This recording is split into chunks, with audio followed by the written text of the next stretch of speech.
Thank you. The relationship between you and the judge was incredible. But tell us a little bit what it's like working with Robert Duvall. I love it. He was sweet to me and tough on David.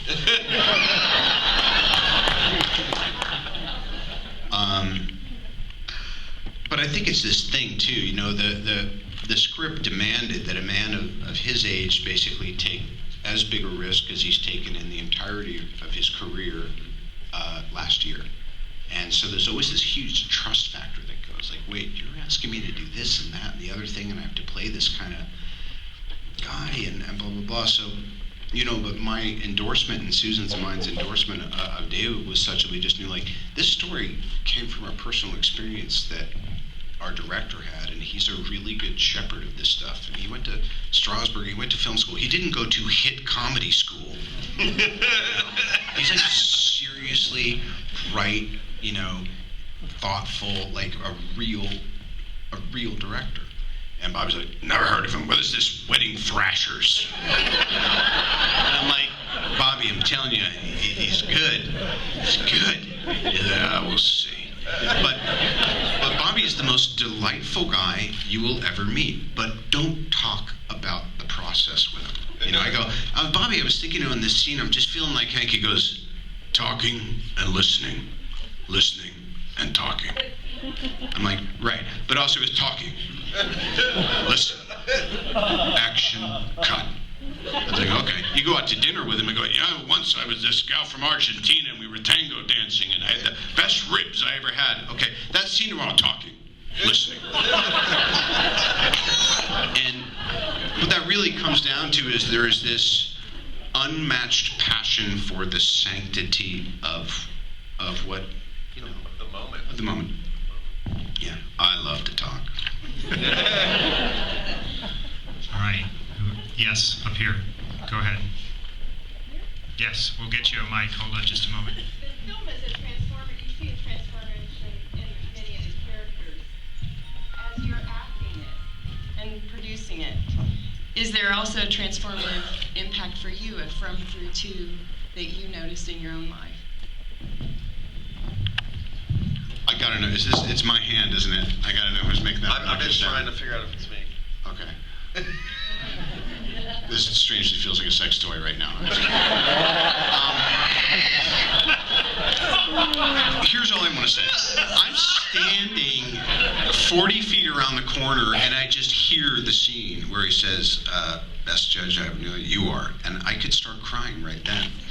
It's something about the timing and the pacing of the way he talks. There's something about the way David directed the scene. There's something about that day on that lake I'll never forget. There's something about Thomas Newman's music and Janusz Kaminski's cinematography that's all coming together in this way that let's not be too flashy, let's not pour it on too thick, let's let our, you know, our intelligent audience kind of become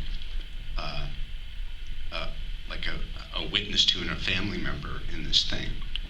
And as far as transformative, you know, doing these Marvel movies in the Sherlock franchise, which I adore, they are they're hard work and they're great. And as Susan says, I love you. I don't especially love you when you're playing Tony Stark, because you just think you're like a billionaire and you're like all powerful and everyone should listen to what you're saying because you're so witty.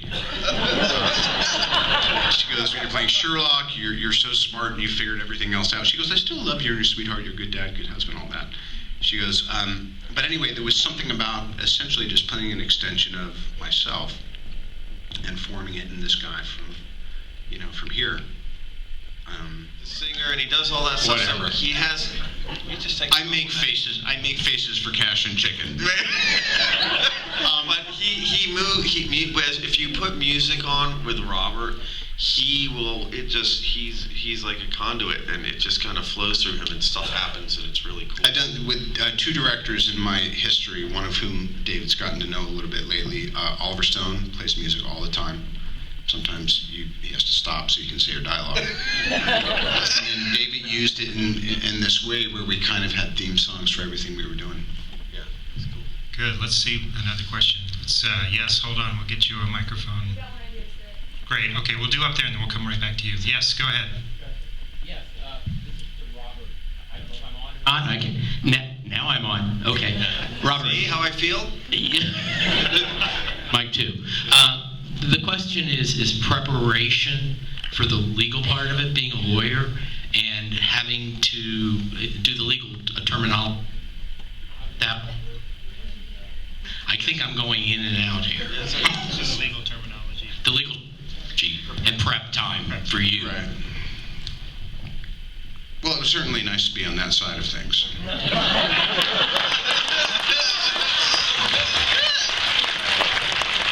would say my preparation involved a lot of gratitude. But we had some whip-smart lawyers, certain of whom were kind of reading the drafts and giving us feedback. And then, who was our on-set gal? Pam was just amazing. And then Billy Bob was charming her, and there was a lot of flirting going on. But Billy Bob doesn't have to flirt for flirting to go on, because as soon as he walks on a set, everyone's wife and girlfriend just pushes them with their faces on and goes, "Oh my God, he's so sexy." It's true. But I thought about it. I thought about it a lot. Really, at the end of the day, what it is it's just, this is what I do. So sometimes my preparation will be to just assume that I'm an expert, because I don't have time to become a great lawyer. So I just have to pretend that I'm so good that you would never question it. Good. You want to go nice and loud here? We should be able to hear you. Yes. Mr. Downey, this is for you, mostly.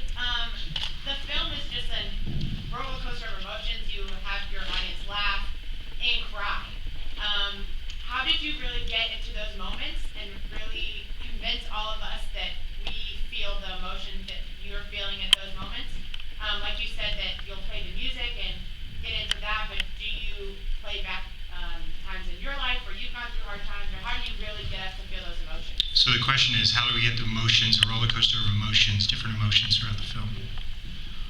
Well, they don't necessarily come when you think they would, and then there's some times that you have to be full, or it's pointless to do the scene. But it really, to me, it always comes down to the relationship with the director, which is, by the way, oftentimes a daddy projection or a mommy projection if it's a female director anyway.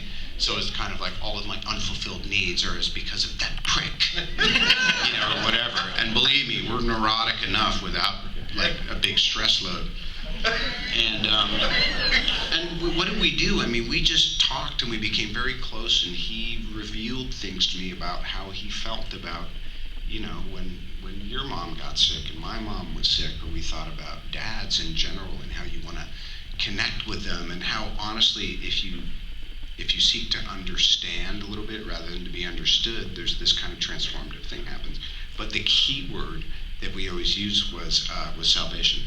Yeah, that was kind of Hank's journey. It's easy to get emo when the key word for the film is your salvation. Yeah. It's basically also the salvation of my career in case I blew it.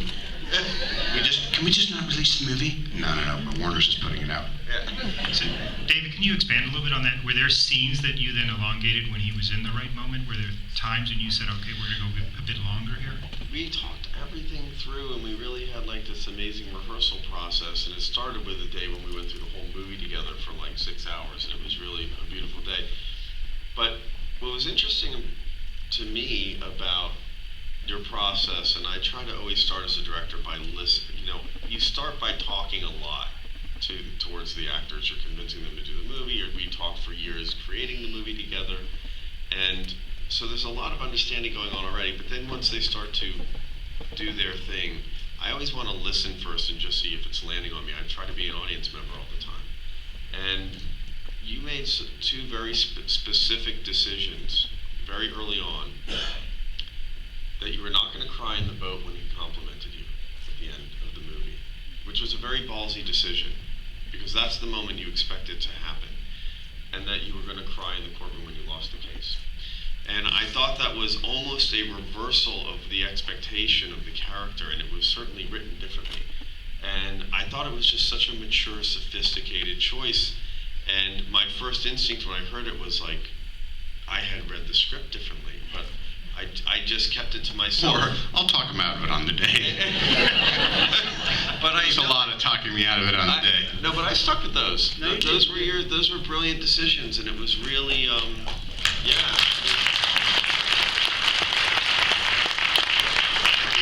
I think you're the most mature actor I've ever worked with because, you know, look, I give this compliment to Robert all the time, which is that movie stars come and make dramatic movies or make a smaller film, you know, an acting movie again, and they tear the wallpaper off the walls and they're overexerting and they're acting so hard and trying to show everybody that they can act. And every single day as we would wrap the set, I was like, waiting to see if that one of those moments was going to happen, just as like your coach and collaborator to be like, you know, you got to pull it back. And you had such a beautiful way of only being in the scene and just being in the scene and never pushing or forcing anything until it really happened. And that, I mean, I think you look at this performance, and again, you make everything, I know what hard work you put into this performance, but you make it seem effortless. It just feels like we're just with a guy. And, you know. For anyone who's interested, David and I will be kissing each other's asses for another 62 minutes afterwards. Yeah, Derek, right in Doing front of you. photo ops. Come down to the front. Are you going to make another album like The Futurist? Oh, thank you. Which, if you don't have it, folks, is bloody great. Well, thank you. You know, my A game is definitely holding steady. I definitely want to do more music, but I also, it's really important for me to acknowledge that I often think I'm better at things than I am, which gets you so far. And that album was, yeah, it was good and all that. So later on, once my hair is completely gray and it's really difficult for me to do like a power slide onto a stud pad, I'm definitely going to do my next album. Yes, right here. Really interesting. Go ahead and shout it out. We'll record. I'll just do it. I almost hate to ask, but why would someone be expecting skid marks on a rainy night? So the question is, why would someone expect skid marks on a rainy night? It's a good question. Thank you. So we have another one, right up here. Derek, can you get a mic to the gentleman right there? Tweet about that later. Hold on a goddamn second, sir. If you notice the direction that the road is going, there is an incline to the road, so it is not your typical flat, washed-out road. What I would say about Bill Dubuque is that we could call him up, and we had 150 questions for him like this, and he always had the answer. And we go, if we thought it through, we go, oh, that's right. So call Bill. I'll let Bill know someone finally found him out. Could you address the girl that played the daughter, and also, I see To Kill a Mockingbird in this courtroom very much. Well, yeah. Emma Tremblay is the girl that played the daughter, and Robert and her were just like thick as thieves. It was really a magical little relationship they had. From the first rehearsal we did, she was just completely unintimidated by you and didn't really care and didn't see Iron Man and was just ready to give it back to you. You know, other people like have a meltdown when they get in the room with him. I just made her a star, and I will be commissioning the rest of her work. She's a little mini Robert. So, and the other question, what was that? To Kill a Mockingbird. I mean, that's one of my favorite movies, and I definitely, it was in my mind. It was, you know, we talked about. Look, I hate even talking about it because I don't want to ever compare the movie because this is in the shadow of that's one of the greatest movies ever made, and. But I'm infatuated with it. I definitely, there are parts of the courtroom that are designed to look like that courtroom. The balcony with the doweled railing is imitating that and taken from that movie. And certainly there's a shot that I push in on Robert and look up at him, and it feels like one of the shots from that movie. And there's ideas in there. And the writer knew that I was infatuated with that film, and he and that I wanted this to feel like a novel. You know, it was supposed to be novelistic in that sense. And he put the Atticus Finch line in, which was, you know, just a... I actually made up bumper stickers. You made up- Everybody wants Atticus Finch until there's a dead hooker in a hot tub.